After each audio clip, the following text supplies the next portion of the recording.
Voy a invitar a Marcos que se acerque.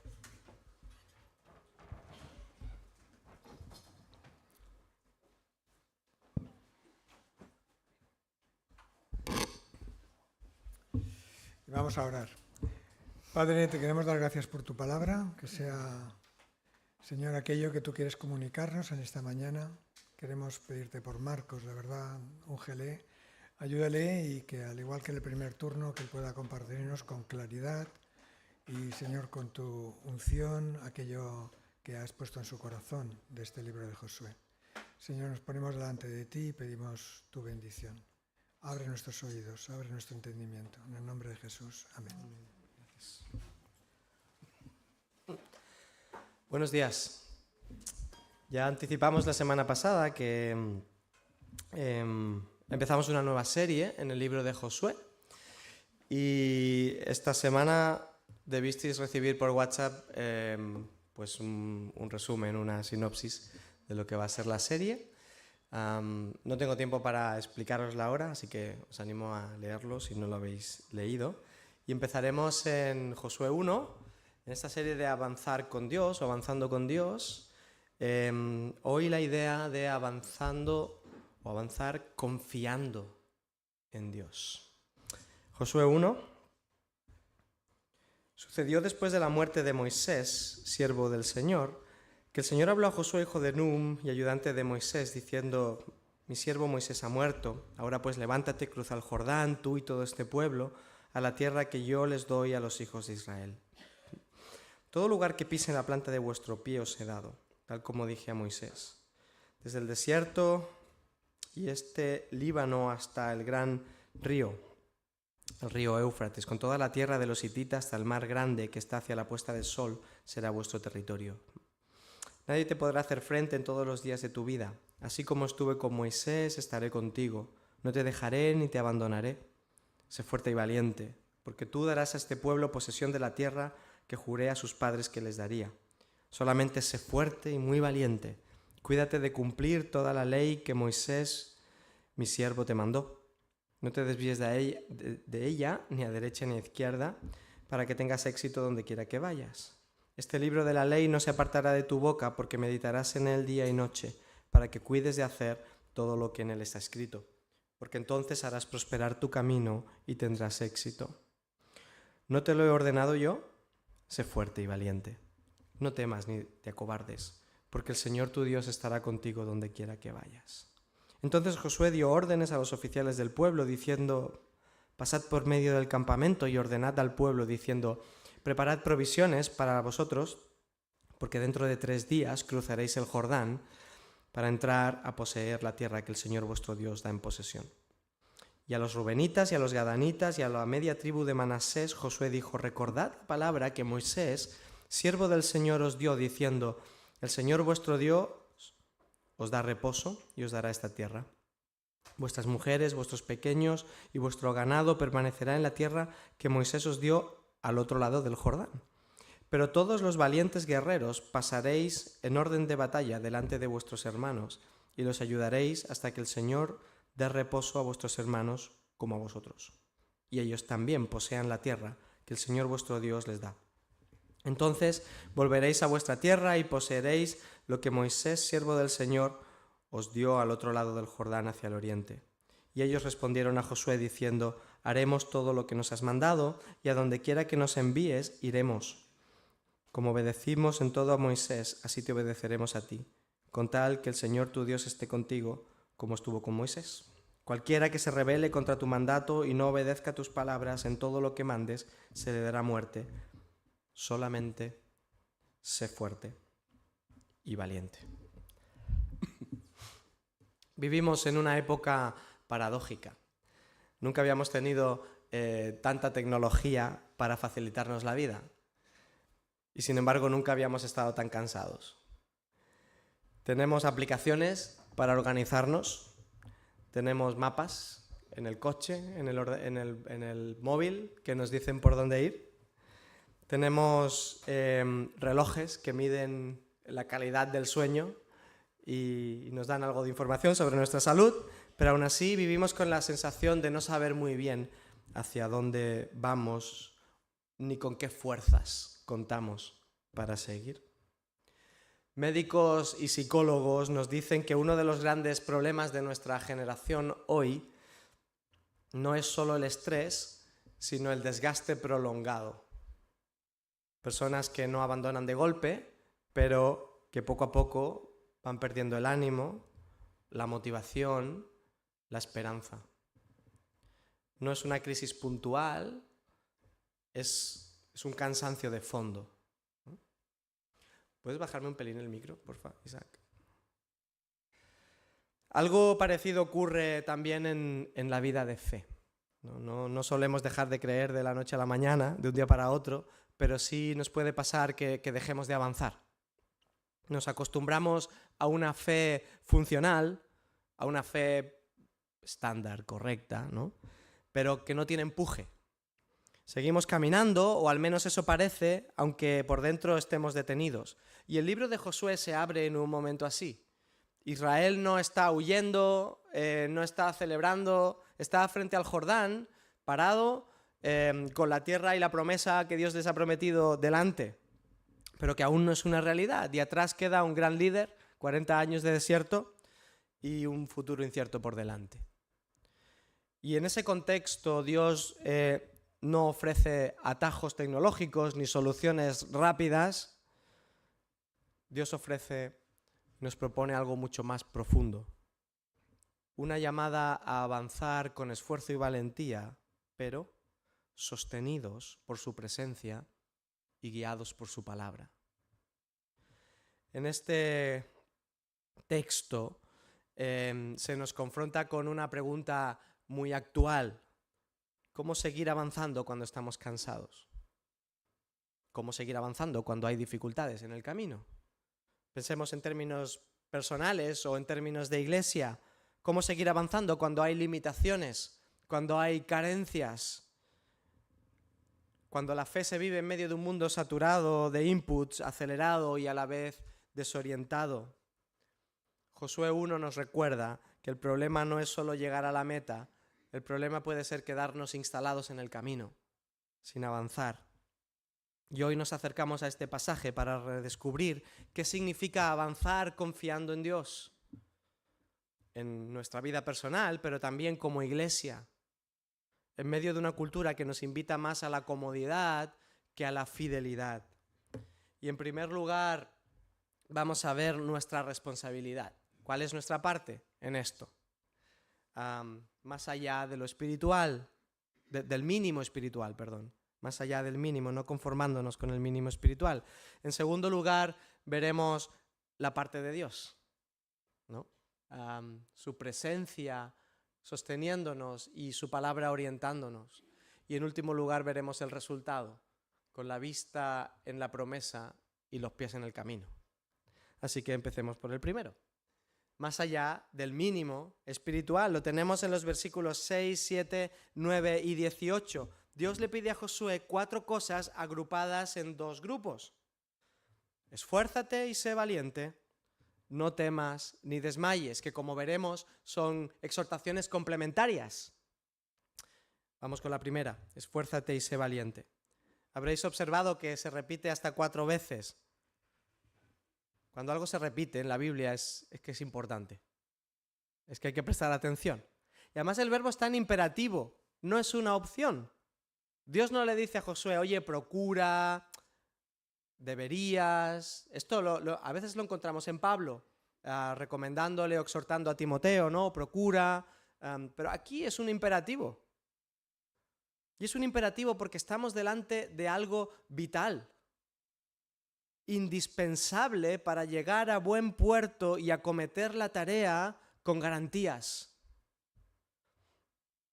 Si habéis leído el libro de Josué, podéis llegar a la conclusión de que, visto humanamente, la valentía y el esfuerzo eran imprescindibles porque la tarea se antojaba imposible.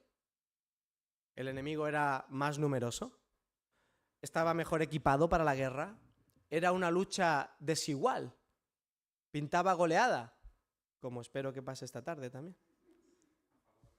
Del Barça. Sí. Hombre, si es al revés. En fin. La historia de la salvación, el Evangelio, gira alrededor de lo humanamente imposible. Hay un elemento constante sobrenatural en el Evangelio que exige de nosotros confianza. Ese elemento de fe que te lleva a creer que no hay nada imposible para Dios. Bueno, ¿qué significa eso entonces? No era valentía de carácter lo que necesitaba Josué para acometer la tarea. Ya hace 40 años atrás, solo él y Caleb volvieron de explorar la tierra sin amedrentarse. Estos dos, precisamente, fortaleza de carácter les sobraba. La idea en hebreo de esforzarse y de ser valiente tiene que ver con entereza de ánimo.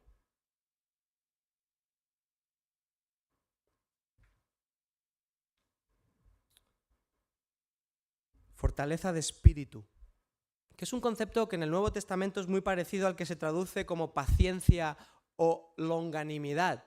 Esa palabreja del castellano antiguo, longanimidad, que si la diseccionamos, long, a los ingleses, long, largo, grande, ánimo grande.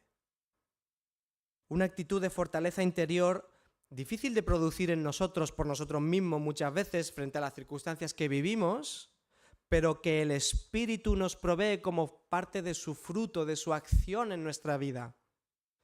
Es esa actitud de ánimo grande que no se arruga frente a las circunstancias y que nos lleva a perseverar hasta el final y a no rendirnos por el camino. Dios va a fortalecer a Josué, pero él a su vez se tiene que esforzar. Dios le da el poder, Dios le va a dar la capacidad, pero Josué tiene que poner el querer, el estar dispuesto y el perseverar. La capacitación de la gracia de Dios no excluye nuestra diligencia. El cristiano, el discípulo de Jesús es llamado a ser diligente, no negligente, no perezoso, no apático, no negligente. Así que frente a tareas o situaciones imposibles necesitamos estas dos cosas. En primer lugar, confiar en Dios, confiar en su capacidad para hacer milagros. Si al Evangelio le quitamos el milagro, deja de ser Evangelio para ser mera filosofía. Aunque el milagro en tu vida, en tu situación, sea la resistencia, la perseverancia, que muchas veces, en muchas circunstancias, perseverar y resistir lo que estás viviendo ya es mucho. Ya es un milagro. La tarea de la Iglesia de ser agentes de reconciliación en el mundo y de contribuir al crecimiento del discípulo parece imposible si solo es una empresa humana. Pero también la tarea del discípulo de implicarse en su proceso de santificación será un fracaso constante si solo depende de ti. Solo por el poder de Dios y la acción del Espíritu en nuestras vidas, el esfuerzo, las responsabilidades, la misión de la Iglesia y el discípulo son capaces. Hay posibilidades. Y en segundo lugar, la importancia y el valor del esfuerzo. Hemos de recordar que el esfuerzo hoy tiene valor. Especialmente en una era hedonista, ¿no? donde buscamos el placer, el sentirnos bien, el sentirnos cómodos.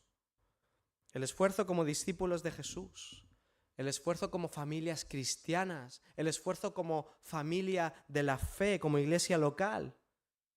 Vivimos en un contexto donde se nos sugieren nuevas formas de espiritualidad, muchas de ellas o la mayoría descafeinadas, impregnadas de hedonismo. Una fe que no requiere esfuerzo, que no requiere compromiso. Esto no es lo que Jesús le plantea a sus discípulos. Si alguno quiere seguirle. La fe cristiana es carrera. La fe cristiana es batalla. La fe cristiana es lucha. La fe cristiana es esfuerzo. En un contexto donde el mayor enemigo no es la persecución, no es lo que vivimos hoy, en nuestra Europa occidental, sino la comodidad espiritual, el esfuerzo no es heroico, es cotidiano, es de día a día. Dejadme sugeriros solo algunas ideas o implicaciones en cuanto a esto en nuestro discipulado personal y también como iglesia, ¿no? ¿Cómo aterrizamos esta idea de esforzarnos hoy, de nuestra parte de responsabilidad como discípulos? Seguro que eso os ocurre en otras. Os dejo esta solo. Como discípulos, una espiritualidad disciplinada, no solo inspiracional. Orar cuando no siento nada. Abrir la Biblia cuando estoy cansado, cuando estoy distraído, cuando estoy seco. Perseverar en hábitos espirituales sin una recompensa inmediata. El esfuerzo no para ganarnos el favor de Dios, sino no abandonar los medios de gracia en una cultura que me dice, si no te suma, deséchalo. Obediencia costosa en lo pequeño. Decir la verdad cuando lo más cómodo o lo más conveniente sería mentir. Perdonar cuando lo que me pide el cuerpo es distanciarme. Vivir la ética del reino en el trabajo, en la sexualidad, en el manejo del dinero o del tiempo. Obedecer cuando lo más fácil sería adaptarme. Perseverar en procesos largos. En una cultura que ama lo inmediato, el discipulado es lento. Perseverar en un proceso de santificación no se ve de un mes a otro. En un cambio de carácter dura años. Perseverar en oraciones respondidas a largo plazo, o quizás no contestadas a este lado de la eternidad. Y la última idea, resistir la presión cultural sin retirarnos de la sociedad. No callar por miedo o por vergüenza, no diluir el mensaje para evitar el conflicto, no abandonar espacios públicos por cansancio. Pensar bíblicamente, aceptar el coste de ser una minoría fiel, esforzarnos en estas cosas, en la capacidad que nos da Dios para hacerlo, no es estéril. Tiene fruto en nuestra vida.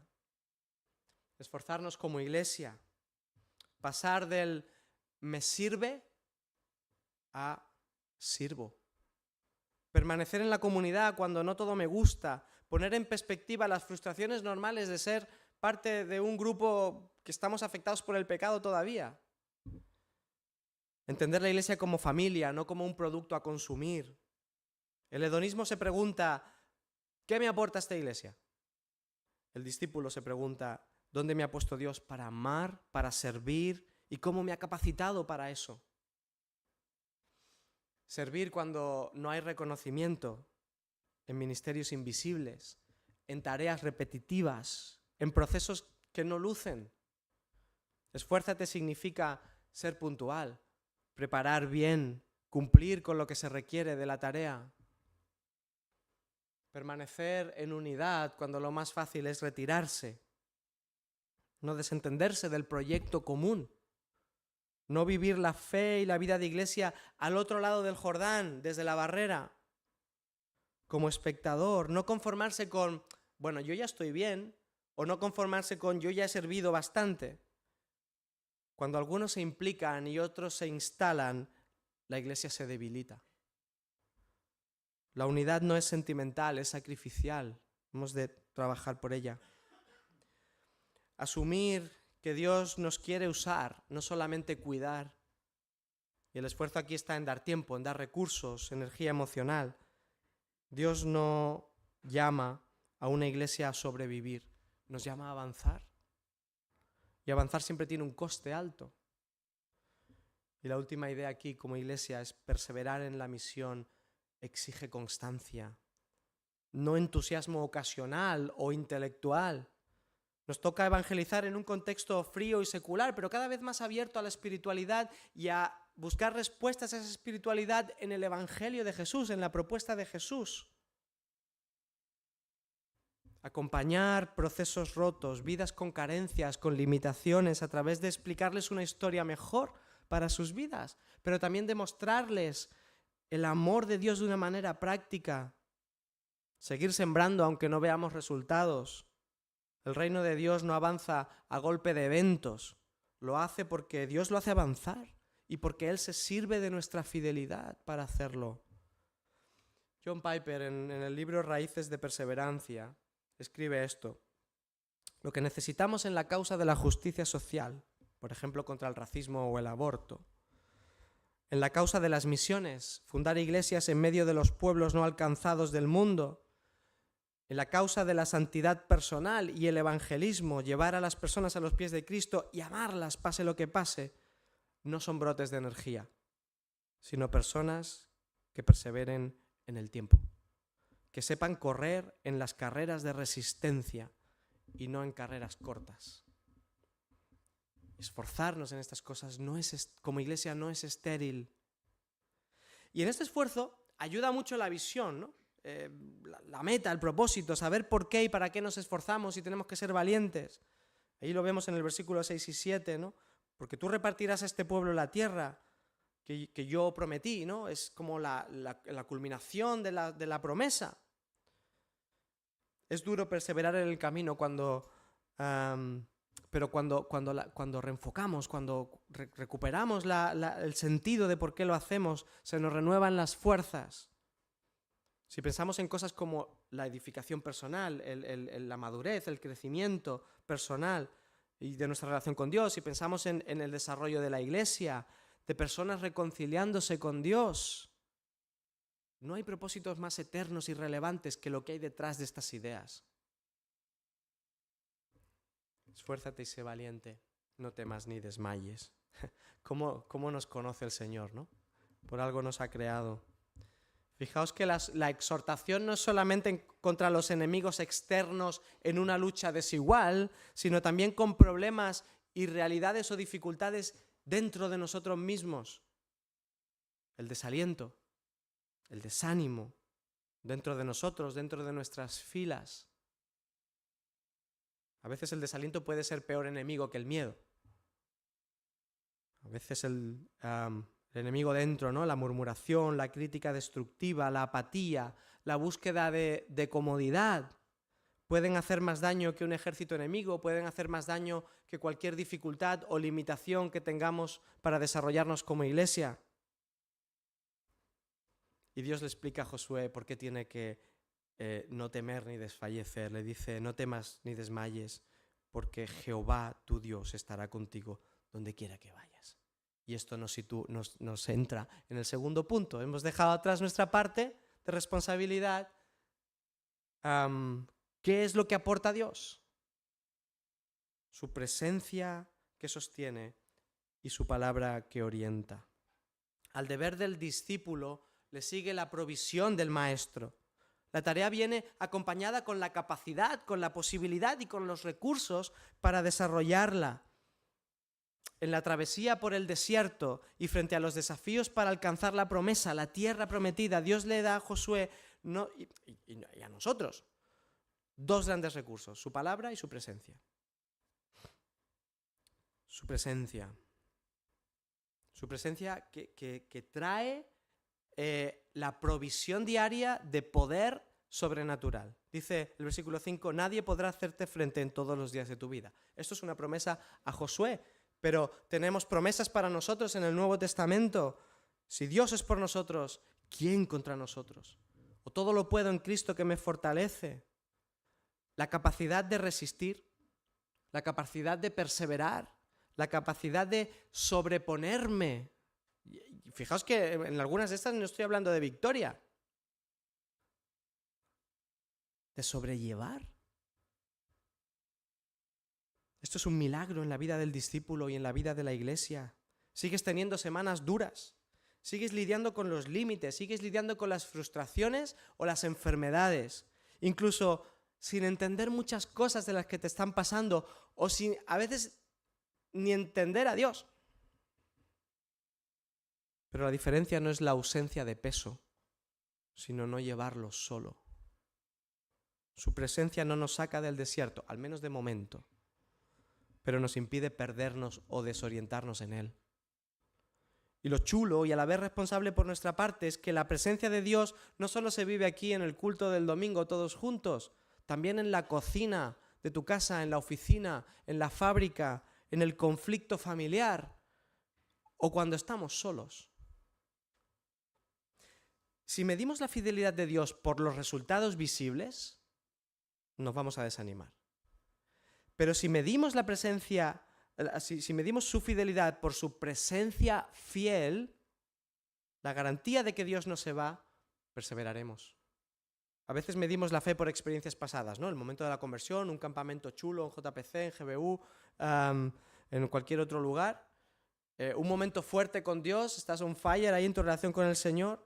Pero Josué necesita una presencia diaria para una tarea larga e imposible.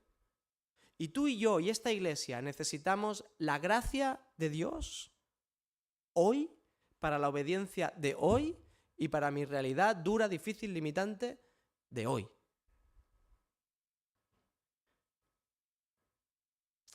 Como iglesia, no dependemos de líderes carismáticos, más o menos capaces, ni de miembros más o menos guays o desastrosos, ni siquiera de un contexto favorable o recursos económicos mayores o más escasos. Dios con nosotros nos permitirá avanzar en cualquier circunstancia. Ahora tendremos que discernir qué significa avanzar para nosotros hoy, en este momento y en nuestras circunstancias. Por eso debemos perseverar en la vida de iglesia, aunque cueste. Orar juntos, aunque parezca que no pasa nada. Perseverar, aunque no veamos resultados inmediatos. Porque su presencia nos acompaña.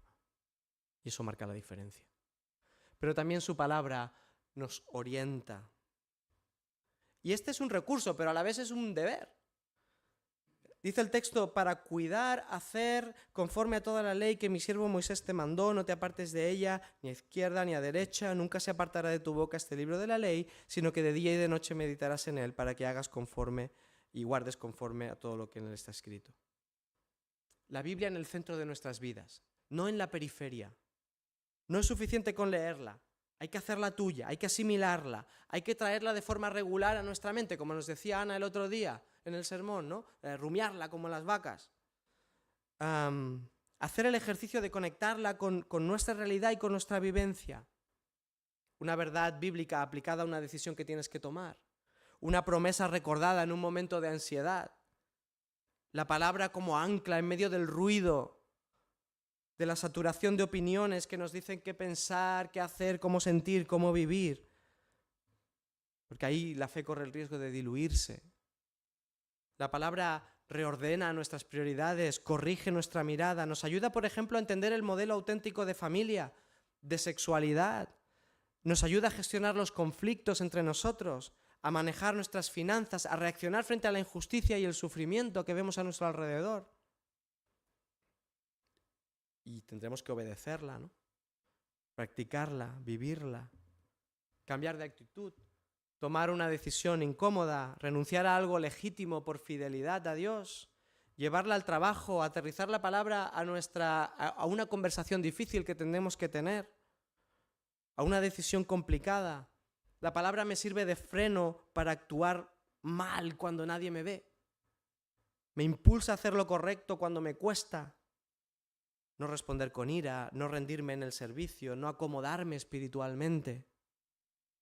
Una iglesia sin la palabra se vuelve meramente activista, pero una iglesia con la palabra discierne mejor, resiste mejor, persevera mejor, se nutre, madura.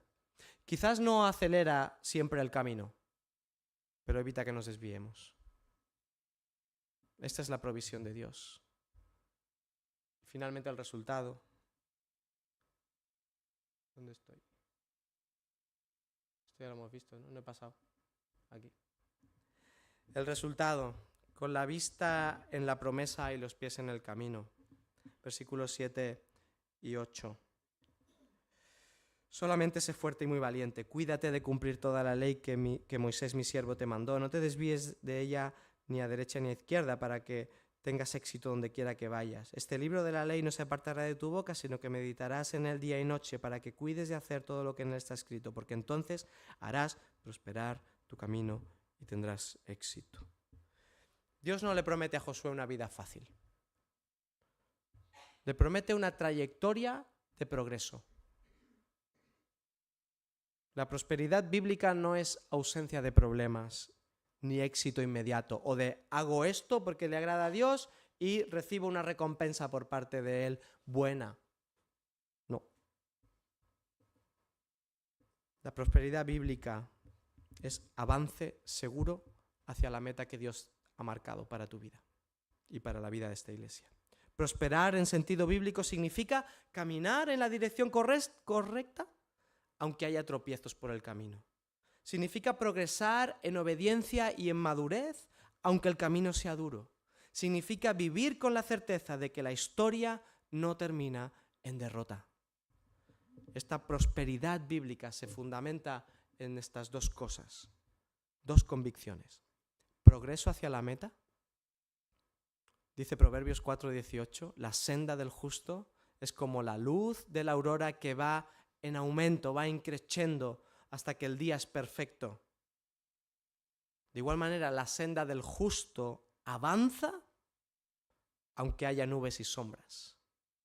Y las derrotas parciales no anulan el proyecto final de Dios. Y la convicción de que el triunfo final está asegurado. La victoria no depende de nuestras fuerzas, sino de la obra ya consumada por Cristo en la cruz. No peleamos para vencer, sino desde la victoria segura en la que Jesús ganó en la cruz y en la resurrección, y que nos capacitan para esforzarnos, que nos capacita para ser valientes y para llegar al destino que Dios tiene preparado para nosotros. Así que el creyente y la iglesia prosperan no porque todo salga bien, sino porque nada logra apartarnos de la relación con Dios y de sus propósitos para nuestra vida y para la vida de la iglesia. Quiero terminar. Vivimos en una cultura que nos ofrece muchas formas de avanzar sin esfuerzo. Actualizaciones automáticas, resultados inmediatos, soluciones rápidas. Pero la vida y la fe no funcionan así. No hay atajos para el carácter. No hay aplicaciones que sustituyan la perseverancia. No hay tecnología capaz de producir esperanza cuando el ánimo se agota. Josué 1 nos recuerda que el discípulo y el pueblo de Dios siempre hemos avanzado de otra manera. No confiando en nuestras fuerzas y nuestra capacidad, pero tampoco quedándonos quietos. Avanzando con esfuerzo y con valentía, pero sostenidos por una promesa sencilla pero profunda. Dios está con nosotros y su palabra nos guía, nos orienta. No para evitarnos el desierto, pero sí para que nos evitemos perdernos en él. Tal vez hoy no nos sintamos delante de grandes batallas. O sí, algunos tenéis grandes batallas que estáis lidiando. Pero quizás no siendo grandes batallas sí que estáis delante de pequeños cansancios acumulados, decisiones pendientes, compromisos que pesan o procesos que se alargan, que se prolongan y no se resuelven. Y en ese contexto Dios no te grita de lejos como si estuviera ajeno a tu realidad, ni te exige resultados espectaculares. Nos acompaña paso a paso y nos recuerda que la fidelidad cotidiana es una forma de victoria. Como iglesia y como discípulos de Jesús no estamos llamados a instalarnos ni a sobrevivir, sino a seguir avanzando. No con la obsesión del éxito, sino con la confianza de que el camino tiene sentido, de que la meta está asegurada y de que cada paso en obediencia forma parte de la historia que Dios está escribiendo en tu vida y a través de la vida de esta iglesia. Por eso hoy la palabra sigue siendo la misma. Esfuérzate y sé valiente. No porque todo sea fácil, sino porque no caminamos solos. El Dios que llamó a Josué sigue presente, sigue hablando y sigue cumpliendo sus promesas y queriendo cumplir sus propósitos. Y con Él, aunque el camino sea largo, avanzar siempre merece la pena. Y perseverar siempre merece la pena. Os quiero dejar en casa, escuchamos mucho, porque a Ruth y a Sara le gusta mucho Quique Pavón, han anticipado la adolescencia, entonces te están escuchando a Quique Pavón. Y os quiero dejar con una de las canciones de Quique, que nos ayude a aterrizar también o simplemente a reflexionar con Dios lo que hemos escuchado en esta mañana.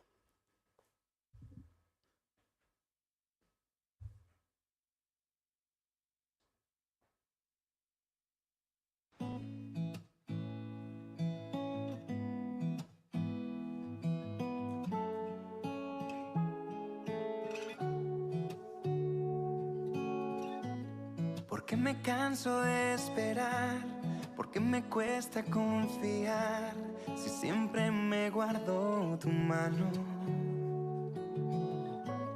¿Y de qué serviría ganar todo este mundo si al final termino lejos de tu lado? Y todo esto que he ganado perdería su valor.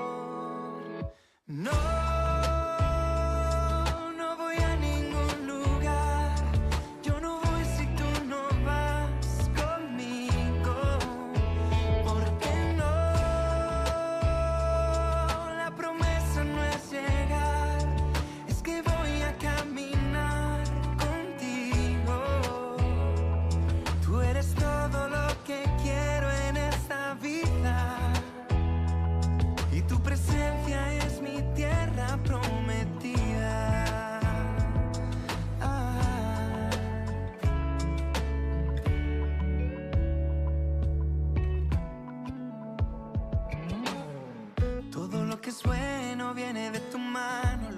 Anhelo siempre es a tu lado, no hay nada fuera de ti que me llene el corazón.